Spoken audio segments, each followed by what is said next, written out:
Capes on the Couch podcast is for entertainment purposes only. Dr. Issues is a psychiatrist, but he is not your psychiatrist and does not have knowledge of your individual situation. For any personal mental health concerns, please consult your own healthcare providers. For medical emergencies, please call 911 or the designated number in your area immediately. Remember that you are not alone and help is out there.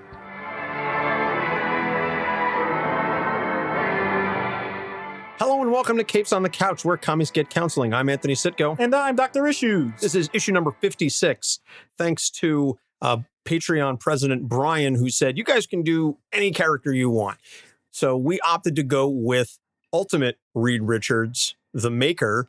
And I know that Reed Richards several months ago had been announced, and then due to scheduling, he got bumped, much like Matt Damon on your average episode of Jimmy Kimmel. Wow. And it just sort of came into one of those things where we were, once Brian said, you guys can do whoever you want, we were looking at it and we said, well, we could do Reed or we could do Ultimate Reed, because the Maker is the villain in the current run of Future Foundation, written by a friend of the show, Jeremy Whitley. And they just announced it's going to be canceled after issue 5, which makes me very, very sad because Jeremy Whitley is such an amazing writer. And I'm not just saying that because he was on the show. I'm saying that because he's legitimately a fantastic writer, but his books never gain enough traction to stay long term. He had the both runs of Unstoppable Wasp, neither of which made it past 12 issues. Now he's on Future Foundation, which is ending after 5. I will say I love the writing, not a fan of the artwork in the Future Foundation. I'm just throwing that out there. It's not a knock on I forget his name. It's just I'm not digging the style.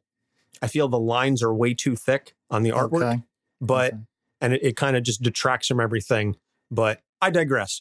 You should still definitely go out and pick it up. I'm not saying the artwork is terrible. It's not the worst artwork I've ever seen. It's just, it's not my bag. But the story, I dig. And the Maker is the villain in it. So that's one of the reasons why we went with him. So before we get started, 2 quick things. Want to give a quick shout out to this week, Cheers to Comics. Brian Wayne talks all things comics. So it's a very fun comic-oriented podcast. Secondly, we just want to promote the listener survey. We've gotten some feedback so far, and just want to remind everybody that this is going to be open for about another month or so. And we really do want constructive criticism.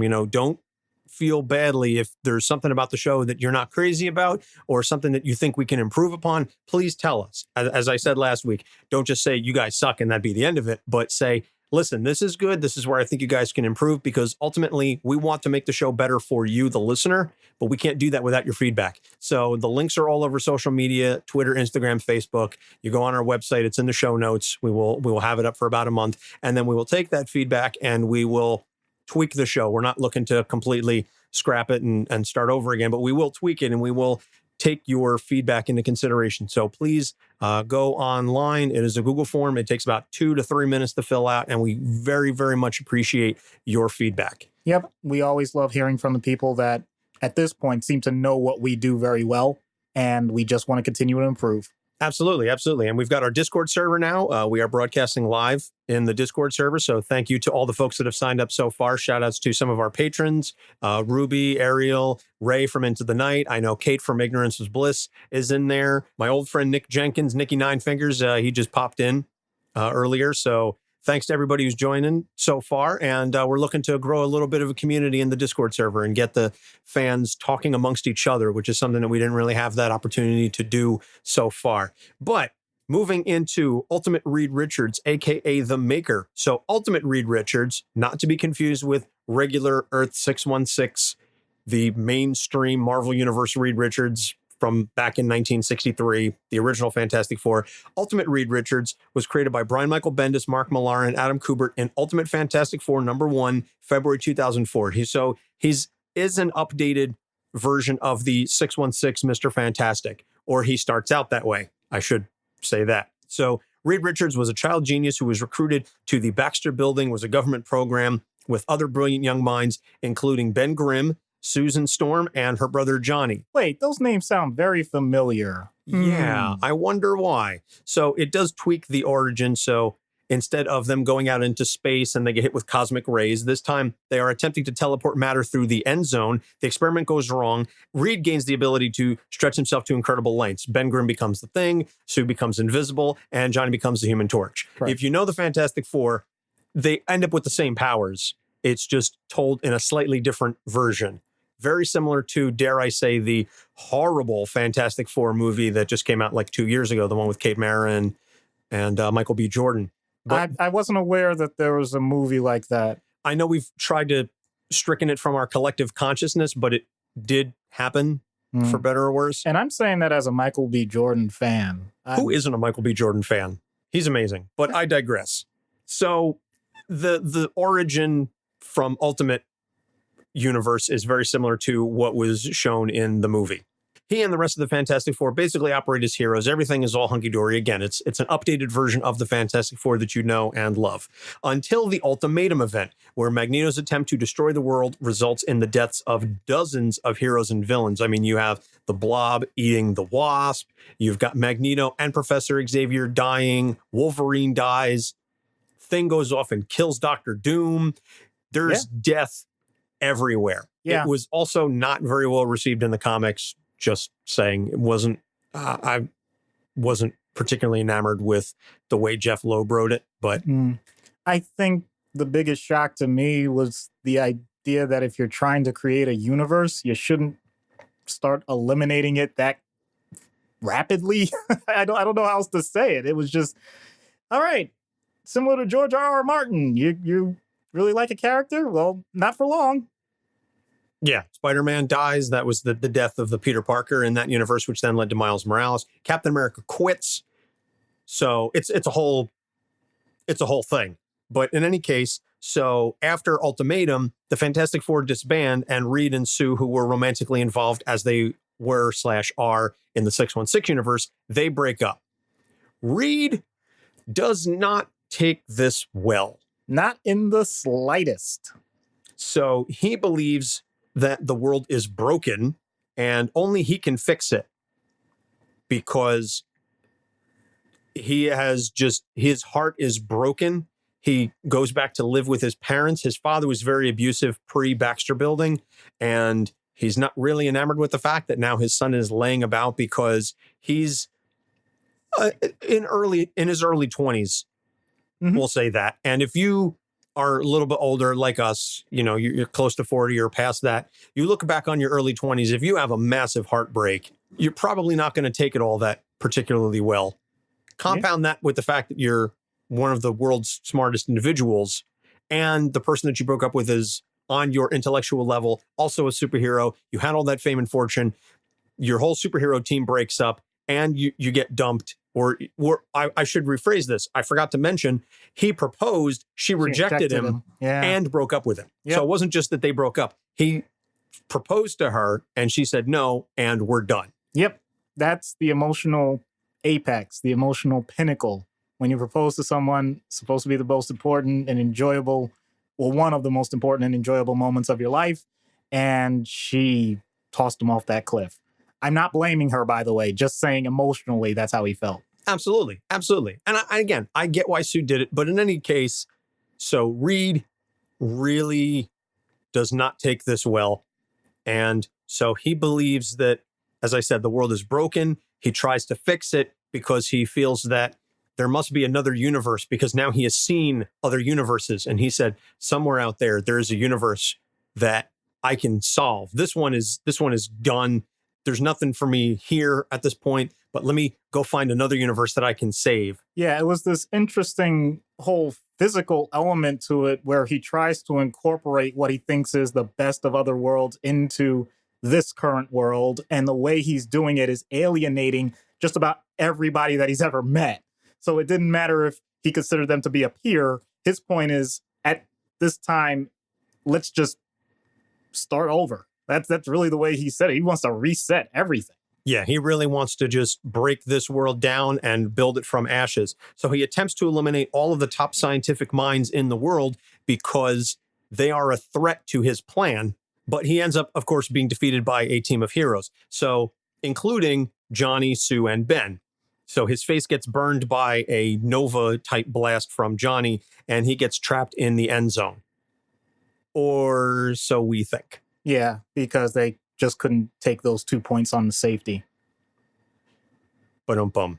So he escapes the negative zone, and now he creates a group of genetically enhanced people that he calls the Children of Tomorrow, which is basically the ultimate version of the Future Foundation.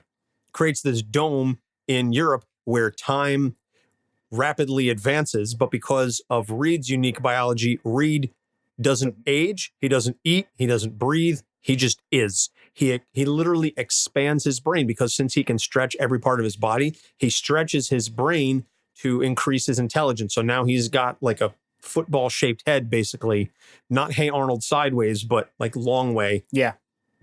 Up the back. And so now he calls himself the Maker, and he and the Children of Tomorrow take over Europe until he's defeated by Sue.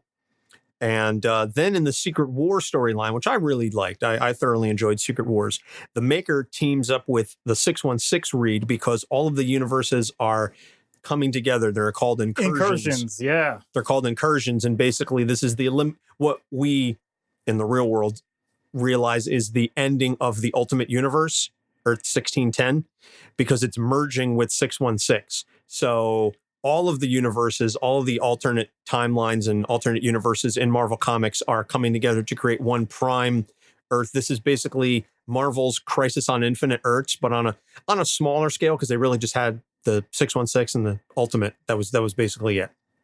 But Maker teams up with 616 Reed to defeat God Emperor Doom, Dr. Doom, who has all of the power because he uses the Molecule Man, who we did an episode on. We discussed all of that. So the Maker turns on Reed, and he gets turned into pepperoni pizzas.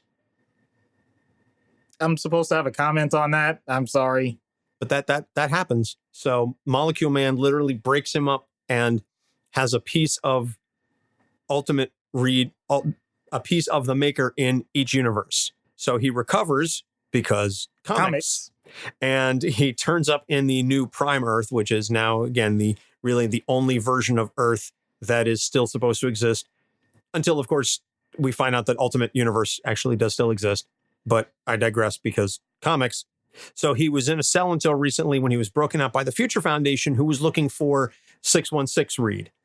But because the kids in the Future Foundation don't recognize that there's something physically wrong, because again, the Maker is scarred on the side of his face. He's like Phantom of the Opera. They're like, "Oh, what happened, Reed?" And he said, "Oh, I got into a fight." That's the long and the short of it. Yep. Dragon Man and some of the other kids in the Future Foundation realize this is not our Reed. He just has a different demeanor and something's up. So, I mean, issue 2 just came out, I think like last week or 2 weeks ago. So I don't know where this is going.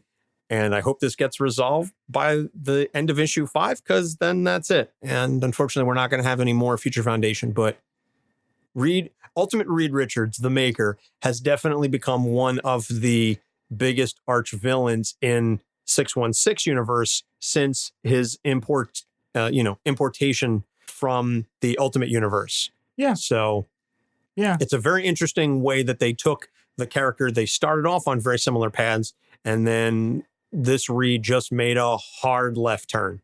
Yeah. And parts of his personality are very similar to 616 Reed when you listen to how they speak in character.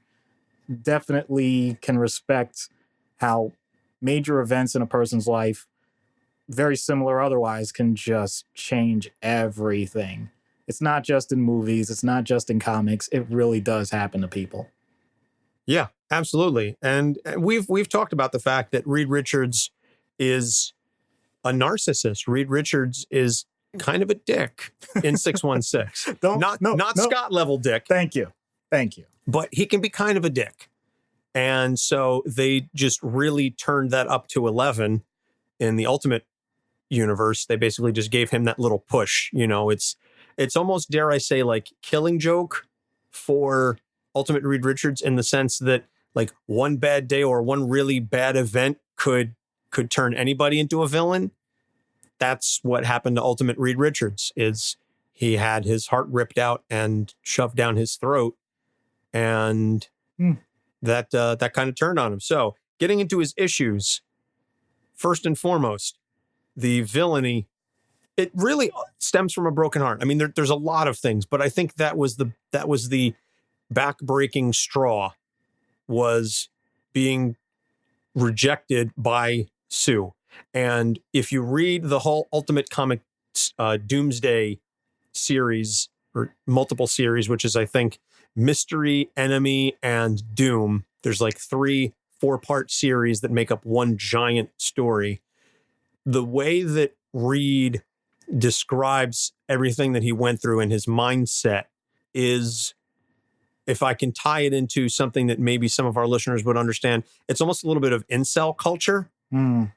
For those that don't know, incel is a shortened term for involuntarily celibate, and these are men almost exclusively men. 99% of incels are men. There are the occasional incel female, but almost exclusively men that feel that they have been denied companionship. They have been denied basically a woman, that they deserve a female companion. And I do say it like that because that's often how they describe it, is they refer to women as females, that they deserve a female because they are brilliant. They are a good guy. They're a nice guy. If you hear a lot of those terms, that is so very common online. And you hear about nice guys. You hear about incels. An incel is a nice guy turned up to 11.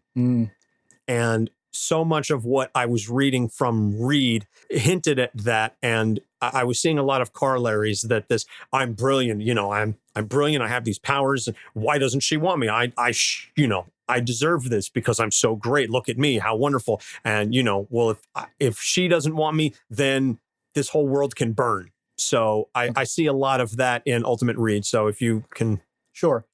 The problem with love, and it's not a problem, in other words, it's a feature, not a bug, is that love involves vulnerability. So when Reed and Sue have a relationship, it allows for them to show concern and compassion for each other. Typically, these things stem from a common interest. In this case, it's intellectual. That's all well and good.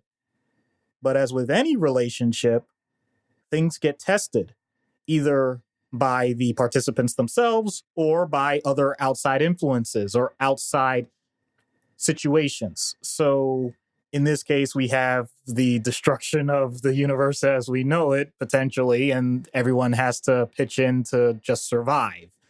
So is that the fault of Reed directly? No. Is it the fault of Sue directly? No.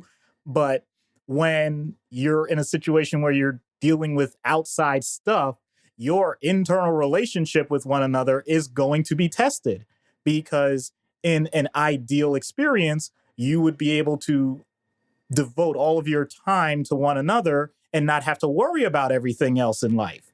We know that doesn't work that way, at least not for long periods of time. You can get these nice small pockets where that can happen, but as things in life get more complicated and change, then your relationship is going to have to adapt as well.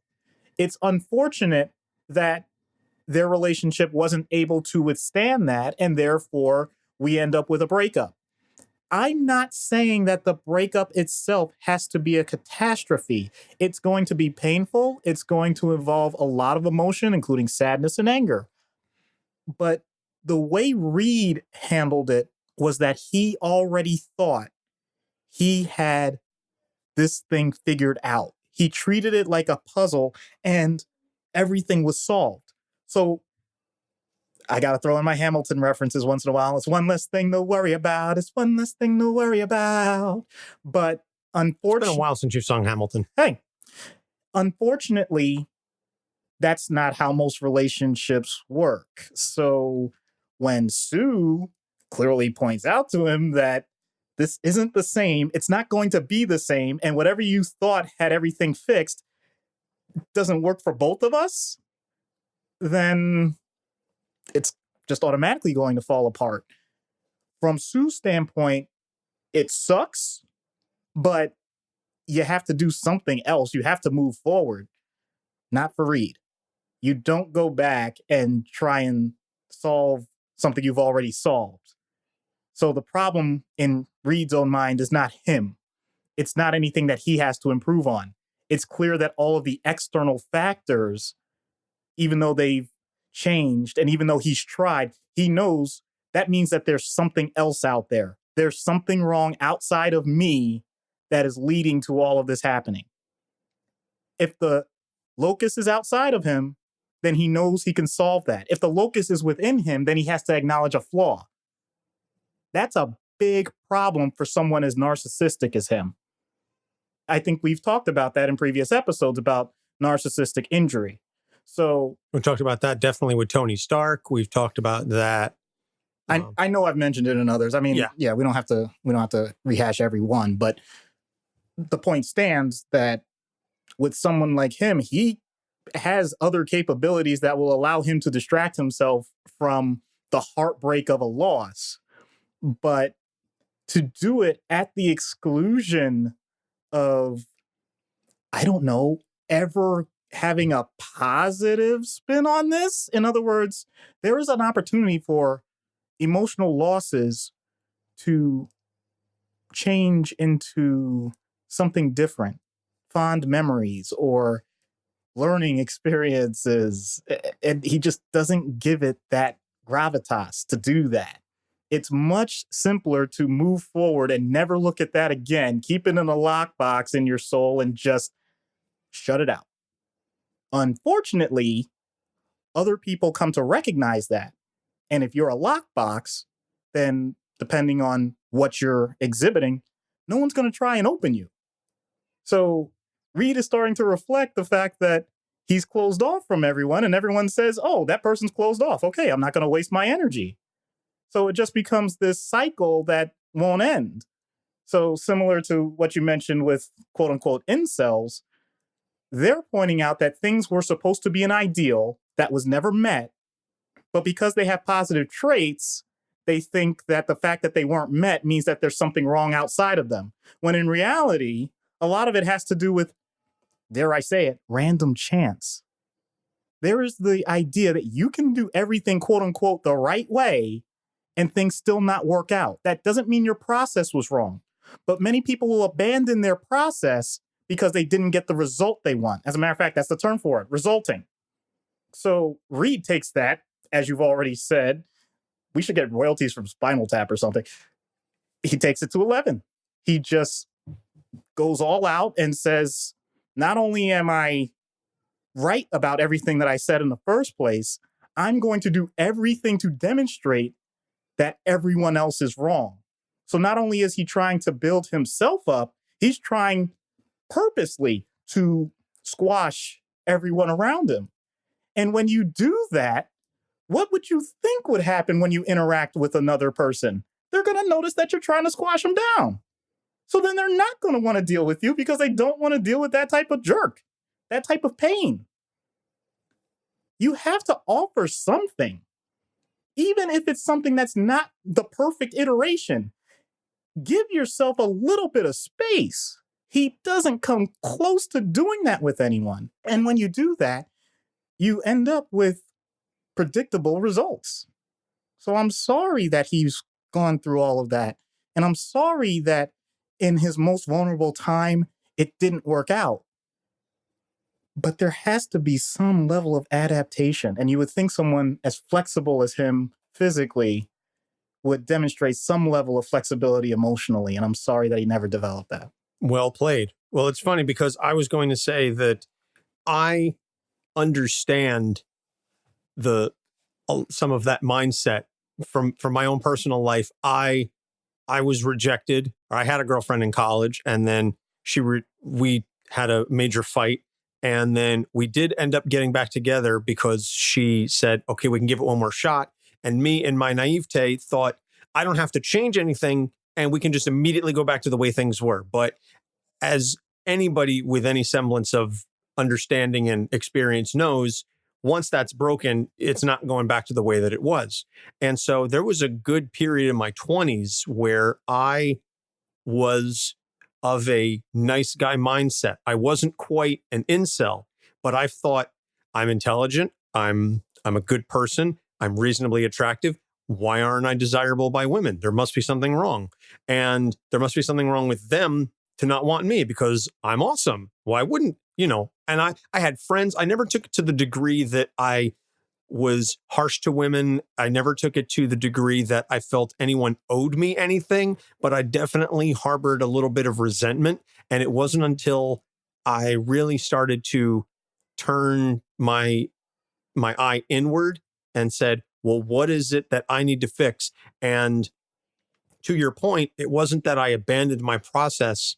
It was that I changed it and I upgraded myself. And I realized that if I wanted to be desirable, quote unquote, if I wanted to be a good partner to someone, I was going to have to, or if I wanted a partner, I was going to have to be a good partner. And what was preventing me from being a good partner was, at the time, an unwillingness to self-reflect. And over the last decade or so, I have finally woken up to that. And as I approach my 3-year wedding anniversary with my son, hopefully asleep now in the house, I am proud to say that I now have that ability to say, okay, this is where I'm strong, this is where I'm weak, and that ability to be reflective and flexible, as you said. And I think that's something that, frankly, all of us need in not only our romantic relationships, but also our personal relationships as well. You have to be flexible as a friend. You have to be flexible as a mentor. You have to be flexible as a lover, as a boyfriend, girlfriend, spouse, what have you. You have to be flexible and you have to be willing to have that internal reflection. And that's something that Reed doesn't have. Well said. So the next issue that I want to bring up is he was bullied as a child.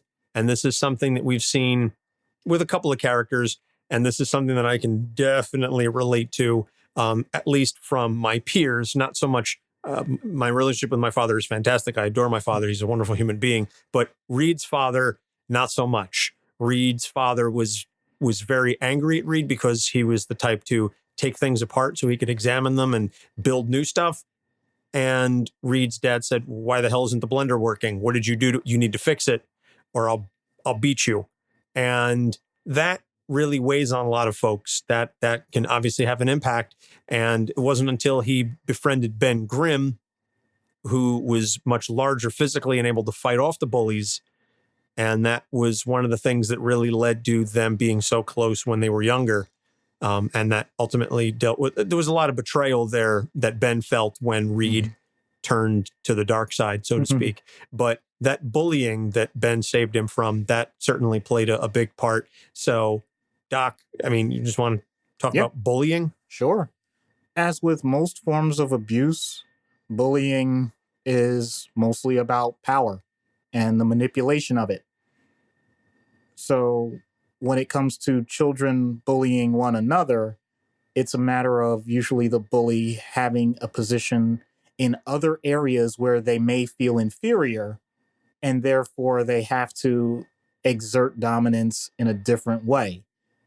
So commonly we talk about physical bullying, and it's obvious when a kid is being pushed around or getting into physical fights when they didn't want to in the first place because either they're being provoked or simply being attacked and have to defend themselves. Those are real obvious signs of bullying. But nowadays, especially, we have a much different type of bullying than what you or I grew up with, in my opinion. And absolutely. I mean, definitive cyberbullying has been rampant, at least from what I'm seeing in the emergency room.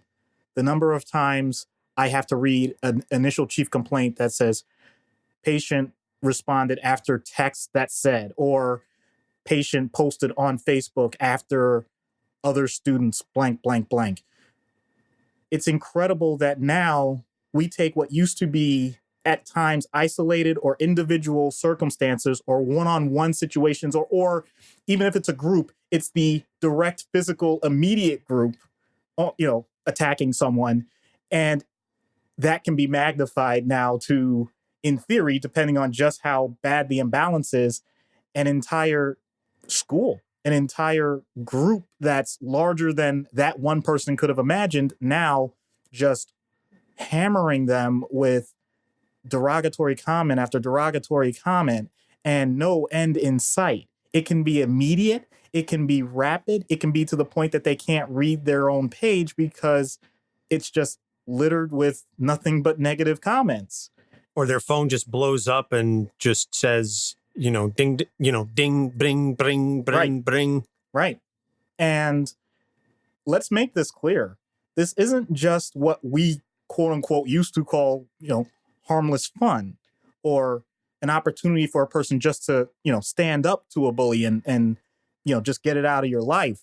No, this is to the point where either colloquially or, unfortunately, seriously, people will make comments like, just kill yourself.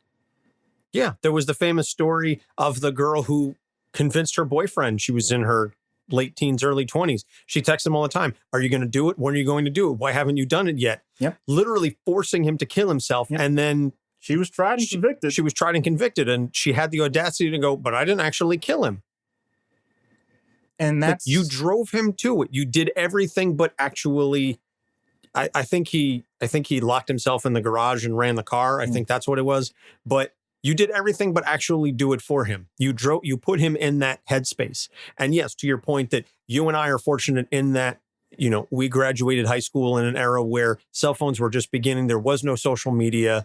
We had AOL. That was it. You had AOL Instant Messenger. That was our social media. And if you had that, the point was, you could choose to actually ignore it and not worry about the consequences. Once you're in a social media space nowadays, even if you, quote unquote, turn it off, unless you completely eliminate your account, and even then, usually you'll continue to get comments from other people, like on your phone saying, hey, do you know what so-and-so's still saying about you? Or, hey, do you know about this? And the tweets keep coming, or the direct messages come. Whatever it is, it's harder to avoid these circumstances. Not that avoidance is always the best way to go, but the point is, just for survival, having that space, having that ability to have a down period when people are just berating you or physically attacking you is vital to survival.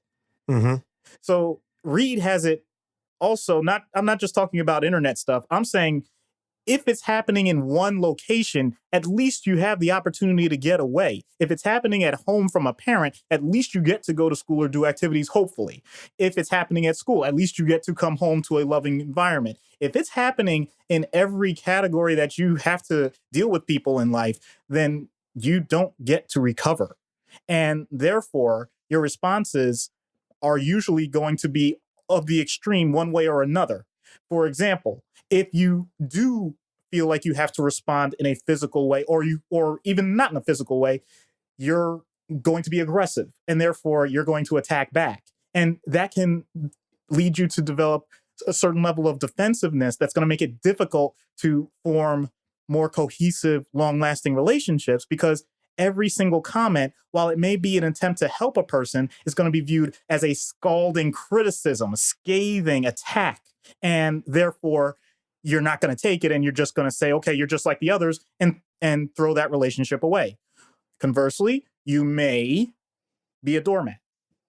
I'm not saying that as an insult to the person that is experiencing it, but the point is you have a learned helplessness. This is the way things are, and I'm always receiving this punishment or negative stimulus, depending on what the dynamics are in the environment as a whole. And since it's not going to change, why would I waste the energy to do anything else?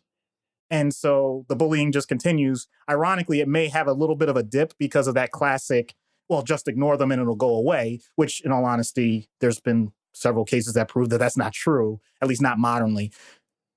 But unfortunately, that means you're going to deaden your responses to all emotions. You can't just do that day in and day out and then have that spark of happiness when a positive event comes. You don't get the opportunity to use it like a switch. And so you may not develop the type of emotional range that we would expect to see. So that can be the person that ends up with, I apologize, I love this character, but I think it's a good example of when someone may feel this way for a long period of time and really develop a depression from it, and that's Eeyore. I was just about to say, that's... Yeah. Oh, yeah. Bother. Yeah. Somebody bounced me. Now, mind you, Tigger wasn't trying to be a bully, but Tigger has a very active style that clearly didn't match well with Eeyore. So if you didn't know better, you would say Tigger is being a bully to this kid, to this donkey. But no. Thankfully, the whole point of that story is that Tigger learns a bit of like what it means when other people are responding other ways. And that's true for some bullies and for people in general. When someone is acting out, it's usually not as much of an enjoyable experience as they let on. Usually there's a lot of anger, a lot of pain that's behind those types of actions in the first place. And so once again, we always lend that hand. If this feels like an attack on someone where you felt not just you were bullied, but if you were the bully, be honest with yourself. I'm not here to shame you. I'm here to simply say that whatever the pain is that you were going through, I'm sorry. And I hope that there are circumstances that will allow you to move on and get better one step at a time. It's not easy. It's not. But if you're hearing this and you feel like you may have fallen into that camp accidentally, there's always a chance to get out. So I'm going to use that as the opportunity for call to action. I think we almost need to have that like as its own thing, because we've done that like 3 episodes in a row. Like, yeah. Yeah. Reflect back. I mean, and there was a period where I was being bullied, and then I was the bully in turn to kids on the social ladder that were below me because I was getting picked on. I had to take it out on somebody else.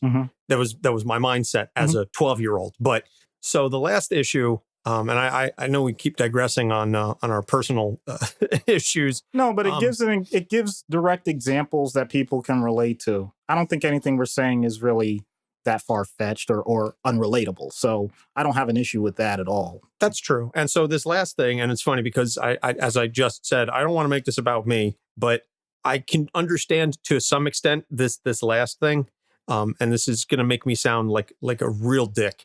But one of the issues that Reed has is he is so focused on his intelligence and intellectualism that he's lost any semblance of humanity. Now, I'm not saying that I don't know how to deal with people or interact with folks, but there were periods in my life, I'll just put it that way, where I was so keyed in on proving that I was the smartest person in the room and reveling in the fact that I knew that, at least in the school atmosphere, that I was many times the smartest student in the room, that it didn't matter to me whether or not people liked me as long as they understood that I was the smartest person in the room. And that was all that I cared about. Reed takes that to the nth degree. And that is one of the major issues that Sue has with him. And that's one of the reasons why she rejects his engagement, because he is so intellectual that he's forgotten how to be a person. And we see this even sometimes in 616 Reed, that he gets so in. Oh, yeah. He gets so focused. I think that's the main thing that both of them share big time. The difference is that 616 Reed, he has that anchor, that emotional response, and that emotional anchoring in Sue and Ben and Johnny and Franklin and Valeria. And he's willing to listen to them. He doesn't just automatically default to what he thinks is the smartest thing to do. Yes, Reed is looking for the intellectual answer, emotions be damned. Right. I'm trying to recall, I'm fairly certain we've spoken about this with Tony Stark. We definitely I know, yeah, I was going to say we definitely talked about this with Tony Stark and maybe some of our other... It's come up before with other people. I'll say this. I highly value and cherish intelligence. That is something that I acknowledge in myself as well. And it's part of, in all honesty, why I think I was attracted to the medical field, because I felt like knowing that you had to do a lot of intellectual training, even if it's just rote memorization at times, but there are other critical thinking aspects to it that still stimulate me to this day. I think it's wonderful when people put academic pursuits at the apex of what they want to do in their life. I think that's all wonderful. I never want to do it to the detriment of any other part of my life. And when that happens, it can lead to a lot of disdain from other people. Unfortunately, it can also feed in on itself because it's very easy to interpret someone not wanting to interact with you as jealousy of your intellect. And if someone's jealous of you, then clearly you must be doing something right. And the more people try to challenge you outside of a realm that you do not put any effort in, then the less important they become. And it becomes a self-fulfilling prophecy. So you can take this not just with intellectualism, you can take this with just about any major significant trait of categories and find someone that will fit into that at the detriment of others. The other extreme that we often see, and in a way gets portrayed in comics, is athleticism. You got the quote unquote the jock who is only focused on their sport and it doesn't matter what else is going on. The whole idea, though, that you take one particular aspect and hone it so well, or have such a natural inclination to do it, that you don't develop the emotional responses to others around you, to me becomes a huge hindrance even in your intellectual pursuit. And we see that with how Reed has approached with dealing with the world. You're willing to take other intelligent people and eliminate them because if they were around, they may have other ideas. Just saying that out loud sounds absurd. And yet, you had the opportunity to collaborate with the greatest minds to solve problems and probably come up with more than one solution that would end up better than anything you could have imagined. But because it would have meant that in theory, just in theory, one other person may have gotten a little more credit or legitimately may have seemed more intelligent, that was too hard of a pill to swallow. And so you're willing to just eliminate all of those other options for the sake of doing it your way. That's not smart. And yes, I do mean it as a pun. Like that's incredible. That's ridiculous. And when people do that, I hope that they get called out on it by others that they trust, because letting it go for too long, either be out of the concern that the person's going to reject you, or just the idea that you're not on their level in that category and so you don't think you have a voice in it, it's better to just go ahead and let them think you're a dummy, but call it out. And I'm thankful that in a situation like this, you mentioned you wanted to be the smartest person in the room. I don't got a beef with you, mainly because in my brain, once in a while, I'd like to think I was the smartest person in the room. And if I had someone that was there to push me, then that means I know we're going to do better together. So the fact that you finished, ranked higher in our high school class. By one. I beat him by one. That's totally cool with me. That's my point. Because I know from a personality standpoint, if I didn't have you, I may have been so incredibly myopic that maybe I beat you, but then I don't think I have as fulfilling a friendship and as great a life. I'm going to be honest about that. Oh, absolutely. Absolutely same. I could have busted my ass and been valedictorian, but at what cost? Because I wouldn't have had anybody else. I wouldn't have done all the cool stuff. And you and I still wouldn't be brothers to this day. We wouldn't have our relationships with Bird and Phil and everybody else that we know from high school. Yeah. All those other guys that we still talk to and we still hang out with. Yeah. We wouldn't be the group that we are. We wouldn't be the core four. Right. And I'm going to give one caveat to that. That's not a knock on anyone who's been number one in something or a valedictorian or anything like that. My niece was a valedictorian. Yes. That's great. That's fantastic. But I also know for a fact my niece was incredibly sociable, was an athlete, did so many other things. And that's why I think she ended up doing so well, because she had so many avenues to her. And yes, there was some natural talent, but when you do multiple things, it gives you the opportunity to have a much wider scope in what life is really about.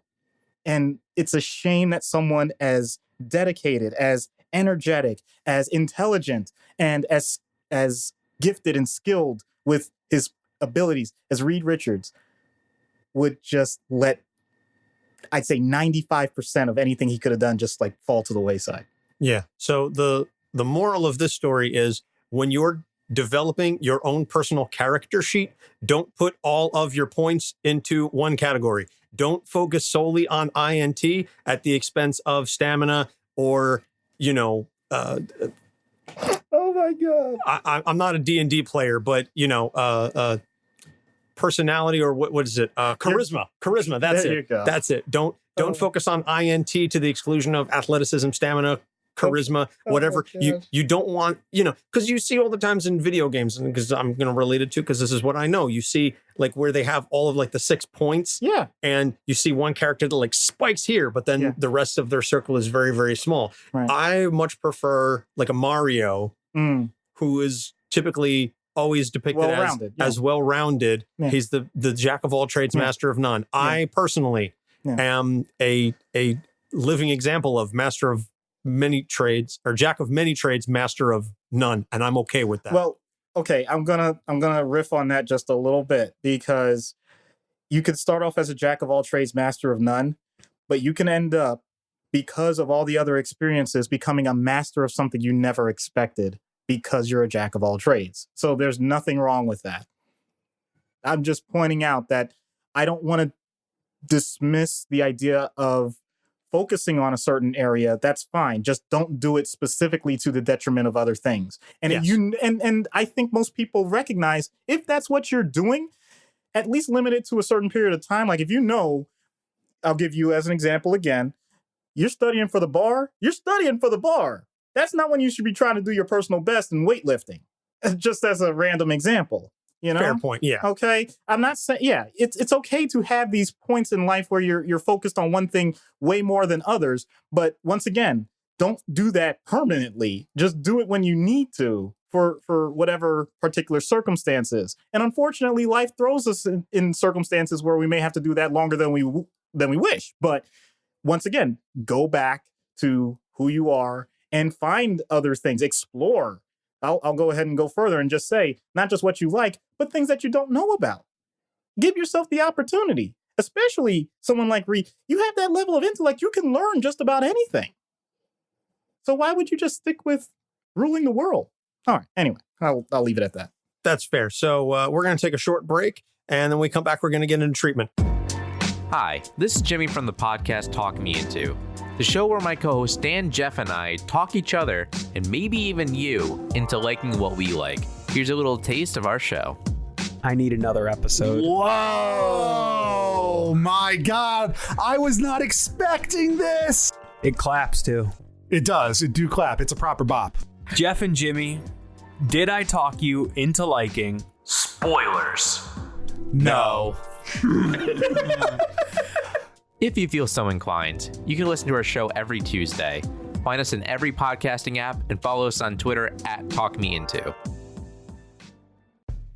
Hello, I'm Ood Gallifrey. I'm Sage Murray. And I'm Leon Felger. And we are the Occulte Veritatis podcast. We talk about anything that intrigues, horrifies, or interests us, including true crime, Serial killers, military conspiracies, and other mysteries and horrors of reality. So get cozy with your favorite alcoholic beverage. Smoke a joint or two. Only if it's legally purchased medicinal marijuana, of course. And tune in. We would love to have you. You would. You can find all of our links, all of the ways you can subscribe, and the rest of our bullshit at www.ovpod.ca. We hope you listen in soon. And we're back. So treatment in universe. I'm a dead man. I don't know. No, I'm not going to lie. Between the resources that he has and everything that he's already implemented, this is brutal. I would definitely need a lot of help. I would probably try and find a way to lean on Sue as best I could. To the point that any interaction I have with Reed, I may have her in the room and he doesn't have to know it. I think he would catch on pretty quickly, and Reed and Sue, it's not exactly like it was a good breakup, and it's not like, it's not like either of our exes where you see them and like even my worst exes, I wouldn't go, all right, we're gonna throw down right now. Reed and Sue, they would, and they have. So, well, there's just and then you get caught in the crossfire. Yeah, well, there's just one Crossfire. There's one point though that I'd like to make, and this actually goes back to training, because depending on the type of program that you had in terms of developing your skill in psychotherapy, we review videos of treatment with other patients with their consent. But there's another way, and that's with a bug in your ear. And no, I don't mean a physical bug. I'm talking about electronics. An earpiece, yeah. Yes. I want Sue to be my bug, and she can do it invisibly. I need someone to bounce ideas off of me that are intimate enough that it would get to some of the core emotional concerns that Reed would have, that there's no way that I'd be able to pierce. He's going to denigrate me from the start. It's just automatic with someone that narcissistic that in theory is much more intelligent than I am. I don't see any way around that. So I can't fight it. I have to embrace the fact that, yeah, you're dealing with someone that's a little dumber than you. So do me a favor. Dumb down some of the things that you're talking about and show that skill that you could actually expand that knowledge to someone. You're going to rope-a-dope them. Yeah.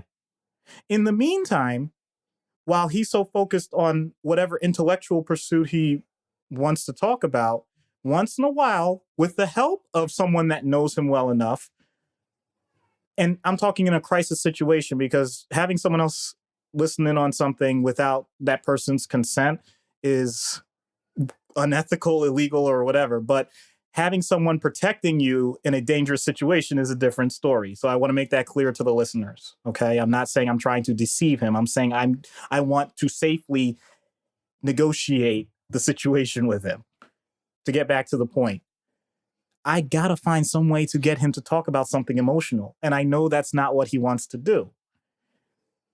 If it comes to the idea that I can somehow provoke him to do something, and then from there, after he exiles me or whatever, I acknowledge that he's doing that from a moment of pain, or just allow that to happen without automatically making him feel like he's a bad person. It's tough. It's tough. In universe, I actually have something that I'm not going to say right now that you're going to see in the skit that really would hit home with him, I think, and allow for the therapy to happen way better than as vague as I'm right now. Okay. This is then stay tuned. Yeah, we'll get there shortly. You noticed I've been doing better teasers now with this sort of thing. I'm getting the hang of this radio stuff. It's only taken 50 something episodes. so then out of universe, now you're basically just dealing, take out his powers. He's a narcissistic intellectual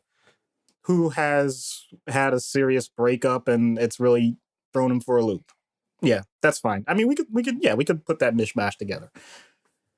So the first thing, of course, thankfully the dynamic usually isn't comic book level. So I'd like to think that any of us as therapists are going to be able to have a proper intellectual conversation with someone like that. That's fine.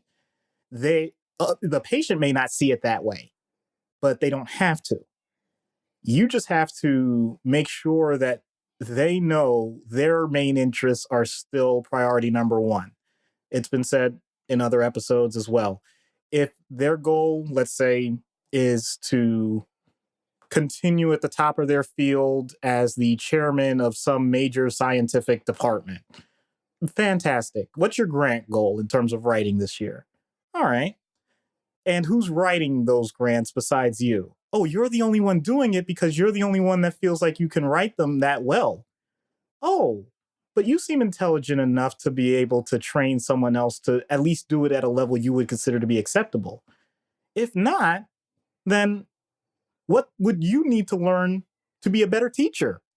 Because that gives you an opportunity to expand your mind. In other words, just continue to give them the type of intellectual challenge that would allow for some improvement.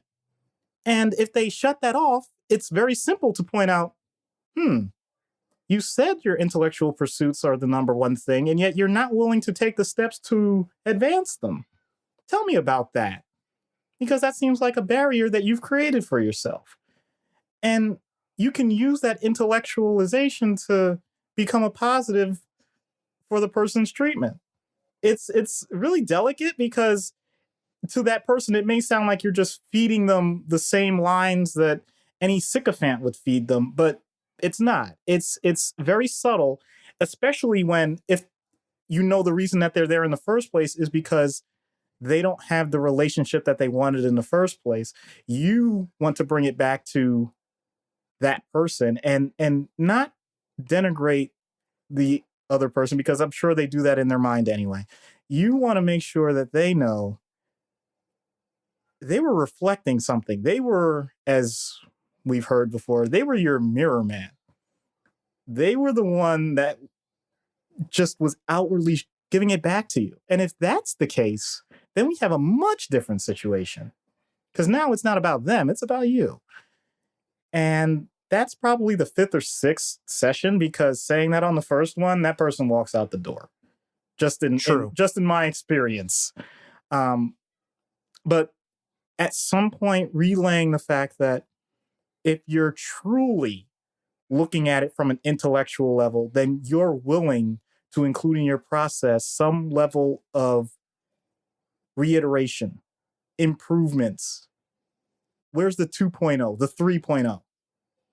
You may have gotten it right the first time, but that doesn't mean you can't do it better.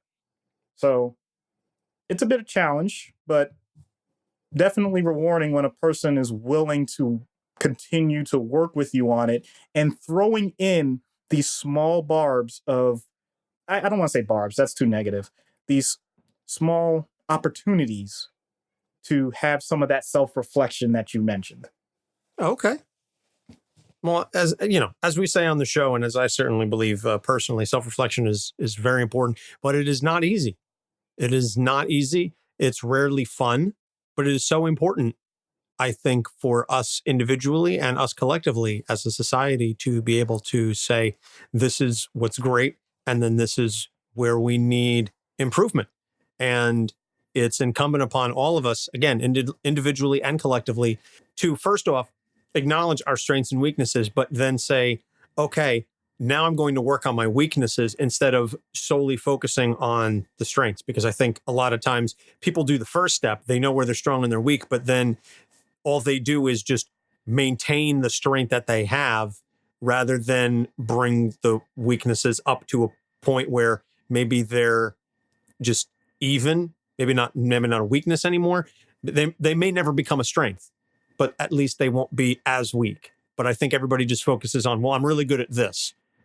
Right. But then you're leaving all this other stuff on the table, and you can focus on your strengths more, but your incremental, you're only going to see incremental gains versus the same time. Yeah.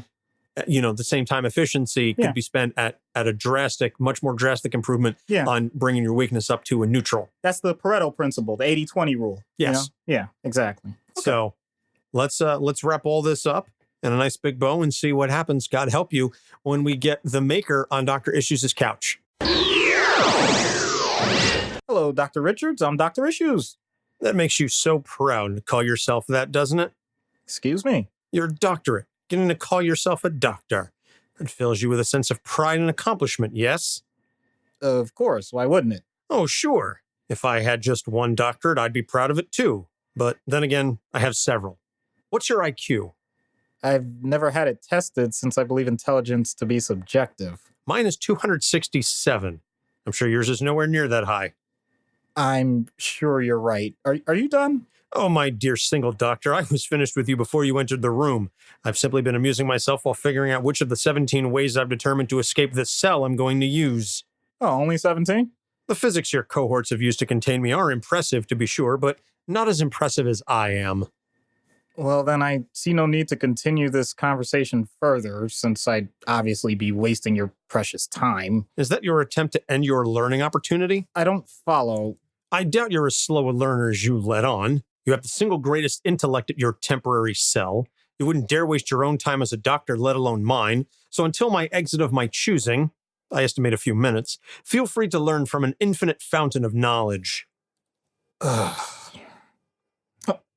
How much do you know about Sue? I'll ignore the obvious proclivity that you have for asking about irrelevant topics and stick with the facts. She was born Do you really think I want a biography? I'm talking about your relationship, your loss. What was your favorite moment? When did she hurt you the most? I mean, give me some sense of the emotion behind the facts, please. You're not the first person to ask these things, you know. I'm fairly certain all those who pursue this line of questioning are either dead or unimportant. Which will you be? If I didn't know better, I'd say you were making a threat, but I know that someone with as many degrees as you have doesn't make threats because those are a waste of intellectual processing. Therefore, you're using an automatic script in your emotional schema to mimic what we commonly refer to as anger. Long story short, my question pissed you off, and I'm sorry. That was a pathetic attempt at making a soft science sound rigorous. The myth of neural pathways completely separating modes of thought has been debunked for ages. You truly are too ignorant to talk to me. Then who meets your standards? No one. Well, Sue did at some point. Still desperate to talk about that, huh? Well, it's the only interesting topic right now. By the way, I've noticed something. Your few minutes, they seem to be quite long, and I'll admit I'm not a quantum physics expert, but I didn't expect you to manipulate time for my sake. I have changed the planet. I have proven my superiority above all. I have solved the mysteries of the universe, and you think that I still care about her? Well, just enough that you missed your chance. Change the phase guards. What?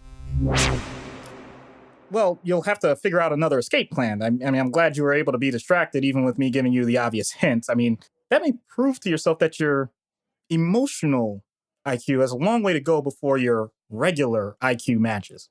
You managed to keep my interest longer than I thought.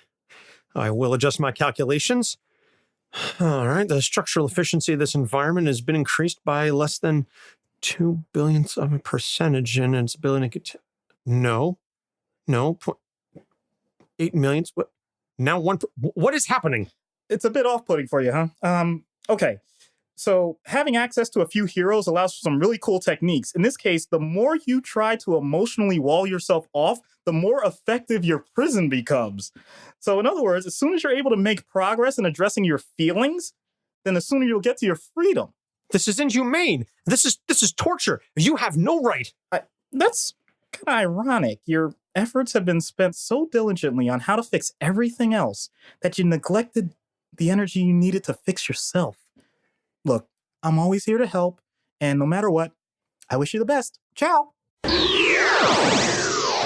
Huh, that was brilliant. Whose idea was that? Was that yours or one of the heroes? No, that was me. I needed some help from, combination of telepaths and other really smart science guys, but yeah, I love it. The more emotionally walled off you are, the harder it is to break out. Brilliant. Yep. Because even if he escapes, quote unquote, it means that he's just basically discovered the type of emotional maturity that would be necessary. And in that case, I would like to think he would be much less of a villain, if a villain at all. Amazing. We should be so fortunate that some of those things would exist in the real world. Yeah, I'd patent that in a heartbeat, man. Ugh. Absolutely. So that's going to wrap it up for this episode. So next week, Survivor Guilt, as requested by our president patron, Matt. So Matt loves his theme episodes. So last time he inquired about sidekicks. So now we're going on Survivor Guilt. And then Ruby has requested Hawkeye, specifically the Matt Fraction run, which is amazing. So if you have a chance, please check out the Matt Fraction run of Hawkeye. That really features Kate Bishop just as much as it does Clint Barton. And then Ariel has requested Roy Harper. So we've got Hawkeye and then Roy Harper. Apparently it's archery month. Yeah, we're going to shoot to make sure we stay on target. There you go. And then by that point, we will have, we'll be approaching New York Comic Con, and myself and my wife will be there. So you can find me, and I'll post some stuff on social media about how to find me. And if you meet up with me at New York Comic Con, you can get some cool stuff. So I'll be handing out some Capes on the Couch swag while we're there. So that's going to be a lot of fun. Want to remind everybody again about our listener survey. Please provide us with some feedback. Again, you guys have given us some good comments so far. We wanted you to keep it rolling. So you can find those links on our website and our social media pages. Also, thanks and shout out to the Discord folks that have been listening so far. That is tinyurl.com/Capes Discord, capital C and capital D for Capes Discord. And that will invite you into our server that allows you to chat with other fans of the show. We've got some cool discussions going on. And particularly if you're a patron, you get access to an exclusive patron-only channel. So that's really sort of like the VIP section of the Discord server. And you can find that on our Patreon site, patreon.com/CapesOnTheCouch. You can find more stuff at our website, capesonthecouch.live, and our social media pages, Twitter, Instagram, and Facebook, all at Capes on the Couch. And last but not least, we are working on scheduling at some point in October a live appearance at Rogue Comics in Cranford, New Jersey. So that will be formally announced probably within the next 2 weeks once I lock that down with the owner. And you can come on out and meet Doc and I and ask questions. And so, Doc, any words of wisdom that you have? My mother appreciated last week you saying, "Don't be a serial killer." And she said, "Damn it, I was all out to go out and just start slicing people up." But then Doc said, "Don't be a serial killer." So I guess I had to stop. So thank you for stopping my mother from, mass murder. Okay, I'm going to say be an intellectual, just be a very smart intellectual. And yes, that does sound strange, but it's true. All right. Well, strange but true is as good as anything on this show. So for Doc Issues, I'm Anthony Sitko. Thank you so much for listening. We'll see you next week. Capes on the Couch podcast is for entertainment purposes only. Dr. Issues is a psychiatrist, but he is not your psychiatrist and does not have knowledge of your individual situation. For any personal mental health concerns, please consult your own healthcare providers. For medical emergencies, please call 911 or the designated number in your area immediately. Remember that you are not alone and help is out there.